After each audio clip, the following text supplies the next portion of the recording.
Tu dois connaître l'histoire du déluge. Un vieil homme, une arche, des animaux, la fin d'un monde, puis Noé, la colombe, la pluie. C'est ce qu'on t'a raconté, un récit simple, un récit pour enfants. Mais quand on gratte un peu la surface, on découvre que ce récit n'est pas unique et pas si innocent. Le déluge, ce n'est pas une histoire de la Bible.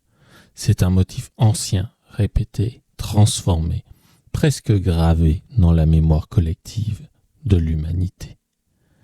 Chez les Sumériens, il y avait Ziusudra, prévenu par les dieux que le monde va être submergé. Dans l'épopée de Gilgamesh, Uta-Napishtim sauve l'humanité dans une arche. Et les Grecs en racontent d'autres, Deucalion ou Pyrrha, qui repeuplent le monde après avoir survécu à la grande inondation. Dans l'Inde ancienne, Manu reçoit l'avertissement d'un poisson.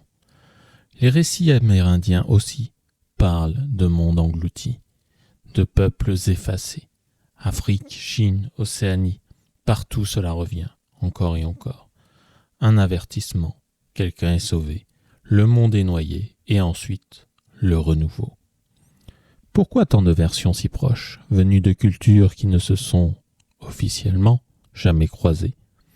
Certains y voient le souvenir lointain d'un effondrement climatique, la fonte des glaces, des tsunamis. Mais ce n'est pas sous la mer qu'il faut regarder, pas dans les glaces. C'est au-dessus, dans les cycles, les orbites. C'est ça qu'on ignore.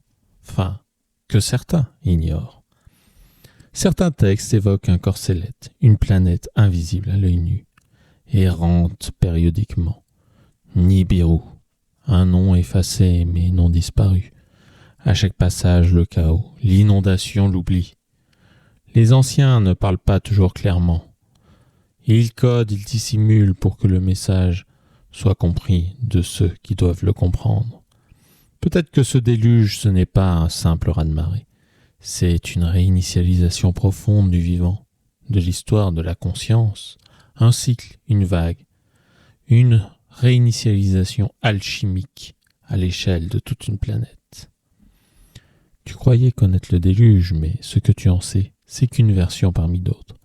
Il cache peut-être encore dans les cieux, dans les archives, dans les marges, et ici, on relie tous les points. Ici, sur Codex Arcana, nous décryptons les mémoires codées par nos ancêtres.